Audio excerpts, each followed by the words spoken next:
নমস্কাৰ মই শ্ৰী ৰক্তিমাস মহন্তই আপোনালোকক আকৌ স্বাগতম জনাইছোঁ মোৰ এই চেনেলটোলৈ আৰু আজি আমি আলোচনা কৰিম সৰ্দি কফ আদি যদি হয় এটো যেতিয়া সিজন চলি আছে ঠাণ্ডা দিন মানুহৰ সৰ্দি কফ হয় তেতিয়ানো আমি সুযোগ থেৰাপিৰ দ্বাৰা কেনেকৈ সেই সৰ্দি আৰু কফ ভাল কৰিব পাৰো সেই বিষয়ে অকনমান আমি আলোচনা কৰিম সৰ্দি আৰু কফ যেতিয়া হয় সাধাৰণতে আমাৰ সমস্যাবোৰ হয় নাকত ডিঙিত আৰু বুকুত উশাহ লওঁতে কষ্ট হয় কফবোৰ জমা হয় উশাহ নিশাহ লোৱা আমাৰ নলীত নাকত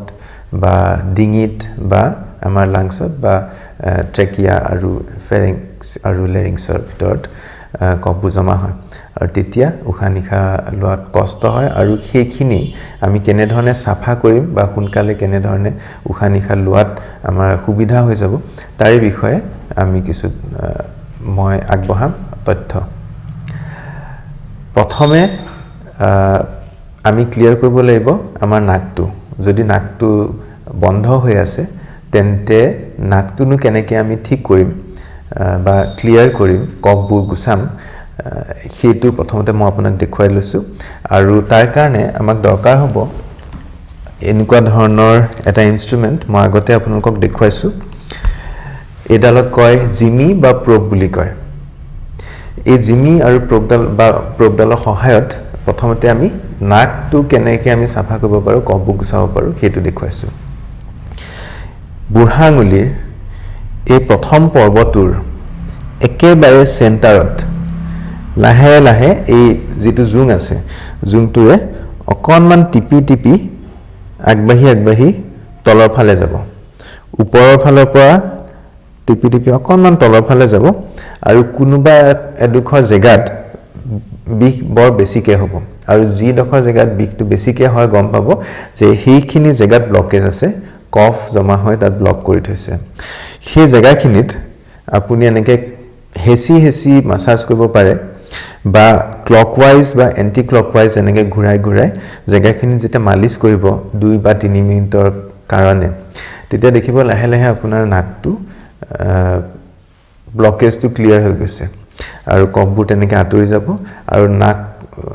তো উশাহ লোৱাত আপোনাৰ আগতকে আৰাম পাব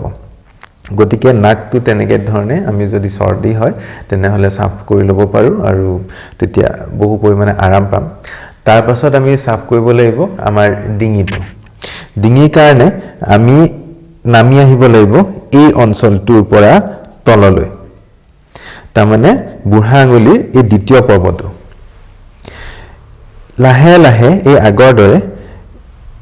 চেণ্টাৰত দ্বিতীয় পৰ্বটো চেণ্টাৰত এনেকৈ হেচি তললৈ নামি যাওঁতে হেচি যাওঁতে কোনোবা এটা পইণ্টত বৰ বেছিকৈ বিষ হ'ব সেই একে ধৰণে আগৰ নিচিনাকৈ য'ত বিষটো বেছিকৈ পাব আপোনালোকে তাত হেচি মাসাজ কৰিব লাগিব নাইবা গুল ক্লকৱাইজ বা এন্টি ক্লকৱাইজ ঘূৰাই তাত মালিশ কৰিব লাগিব আৰু ঠিক একেদৰে এই 3-4 মিনিট আপোনালোকে যেতিয়া মাসাজ কৰিব তাৰ পাছত লাহে লাহে আপোনালোকে ফিল কৰিব যে কফবোৰ যেন কমি গৈছে বা উশাহ নিশাহ লোৱাত অকনমান আগতকে সহায় হৈছে বা আৰাম পাইছে তেনে ধৰণে নাকৰ আৰু ডিঙিৰ কফবোৰ লাহে লাহে গুছি যাব তাৰ পাছত আমি ক্লিন কৰিব লাগিব আমাৰ এই বুকুৰ এৰিয়াত যেতিয়া জমা হৈ থাকে কফবোৰ সেইবোৰ আমি কেনেকৈ কৰিম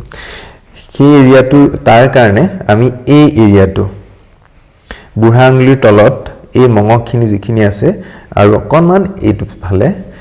এই গোটেই জেগাখিনিত আমি হাতেৰে কৰিব পাৰো আঙুলিৰে কৰিব পাৰো এনে ধৰণে টিপি মালিশ কৰিব পাৰো গোটেই জেগাখিনিত 3 মিনিট মানৰ কাৰণে আমি এনেকৈ মালিশ কৰিব লাগিব আৰু মালিশ কৰাৰ পাছত লাহে লাহে আপোনাৰ ফিল হ'ব যেন যিখিনি ভাৰী হৈ লাগি আছিল আপোনাৰ সেইটো পাতল লাগিব আৰু উশাহ নিশাহ লোৱাত আপুনি যথেষ্ট আগতকৈ আৰাম পাব গতিকে এই 3 মিনিট 10-12 মিনিটৰ ভিতৰত আপোনালোকে দেখিব যথেষ্ট পৰিমাণে আপুনি ৰিলেক্স হৈছে আৰু